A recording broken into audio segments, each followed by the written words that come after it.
से जल्दी से वहां पे रहिएगा तो क्वेश्चन को सॉल्व करिएगा। तो विकर्ण दिया हुआ है तो मतलब कि एल विकर्ण होता है l square plus b square का रूट होता है, तो ये विकर्ण का फॉर्मूला होता है आयत का। तो देखिए इसके बराबर में दिया हुआ है कितना, तो रूट 31।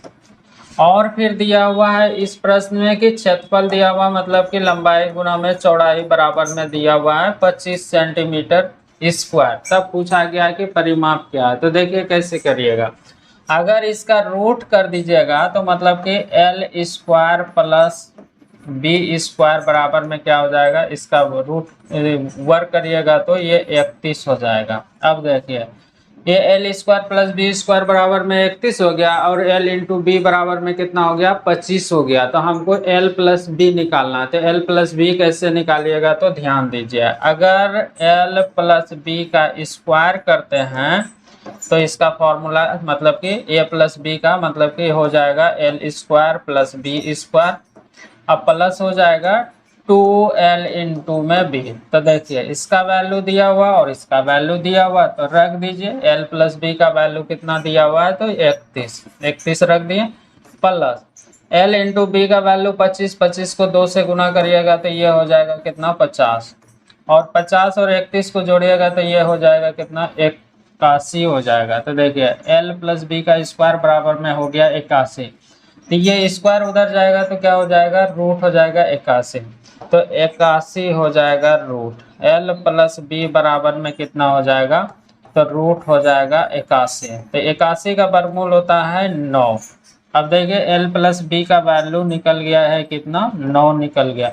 तो परिमाप क्या होता है, तो परिमाप होता है अभी बताए थे कि 2 इंटू एल प्लस बी होता है। तो यहाँ पे रख दीजिएगा, तो 9 गुना 2 कितना हो जाएगा, 18 सेंटीमीटर हो जाएगा। तो यही इस प्रश्न का आंसर हो जाएगा। तो ऑप्शन नंबर कौन सा हो जाएगा, तो ऑप्शन बी होगा। तो इस तरह से आपको क्वेश्चन दिया हुआ रहेगा तो आराम से सॉल्व कर लीजिएगा, कहीं पे कोई परेशानी नहीं होगा। तो चलिए देखिए अगला क्वेश्चन। तो अगला क्वेश्चन रहा ये क्वेश्चन दिया हुआ और इस तरह का रहेगा। रेशियो का बहुत सारा क्वेश्चन देखे हैं, ये भी रेशियो का क्वेश्चन है और 2-3 रेशियो जोड़ के दिया हुआ है। और देखिए पूछा क्या गया है, 23,808 रुपये की धनराशि ए बी सी और डी के बीच इस प्रकार बांटी जाती है कि ए और बी के हिस्से का अनुपात 8:9 और बी तथा सी के हिस्से का अनुपात 3:5 तथा सी और डी के हिस्से का अनुपात 1:2 है। तो बी के हिस्से की धनराशि कितनी आएगी, ये चीज पूछा गया है। तो सबसे पहला क्या काम करना है,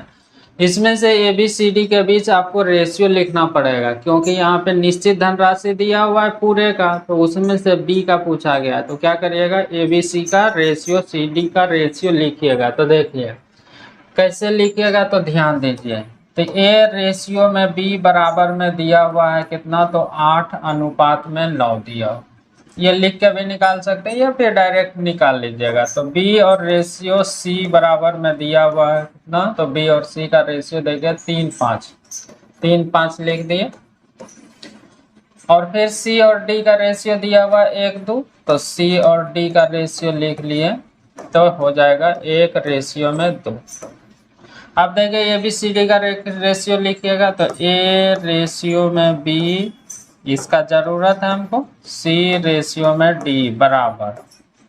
क्वेश्चन में ये भी कभी कभी पूछ लेता है, जो कि देखें ए बी का दिया हुआ रहेगा, बी सी का सी डी का दिया हुआ रहेगा, तो ए बी सी डी का रेशियो पूछा जाएगा। तो इसमें से 2 तरह का क्वेश्चन बनता है, तो वो भी देख लीजिएगा, एकदम रेशियो का छोटा सा क्वेश्चन है।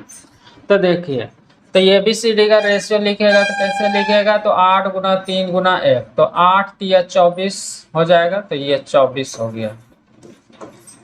अब देखिए फिर निकालिएगा बी का, तो क्या करिएगा, इसको छोड़ दीजिएगा, 9 तिया 27 गुना 1, तो 27 हो जाएगा, 27 लिख दीजिएगा। सी का रेशियो लिखिएगा तो क्या करिएगा, ये छोड़ दीजिएगा, 9 × 45, 45 गुना 1, 45 हो जाएगा।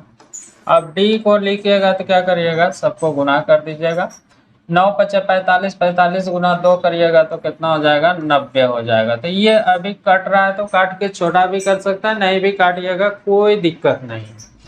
तो देखिए यहाँ पे प्रश्न में दिया हुआ इकट्ठे राशि धनराशि है कितना, तो 23,800। यहाँ पे रेशियो में देखिएगा कितना है, तो टोटल को टोटल से भाग लगाइएगा और पूछा गया है जो उससे क्या करते हैं, गुना करते हैं हमेशा।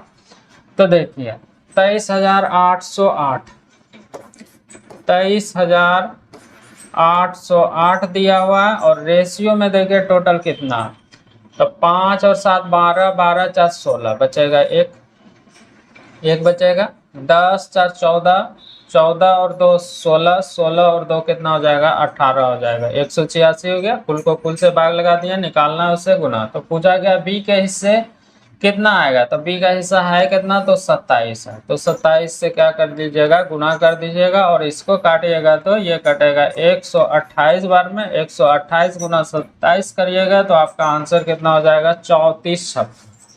तो 3456 हो जाएगा। यही इस प्रश्न का क्या हो जाएगा, आंसर हो जाएगा। तो ऑप्शन कौन सा हो जाएगा, ए हो जाएगा। तो इस तरह को आपको दिया हुआ रहेगा क्वेश्चन, तो जल्दी से क्या करना है, रेशियो लिख लीजिएगा, टोटल को टोटल से भाग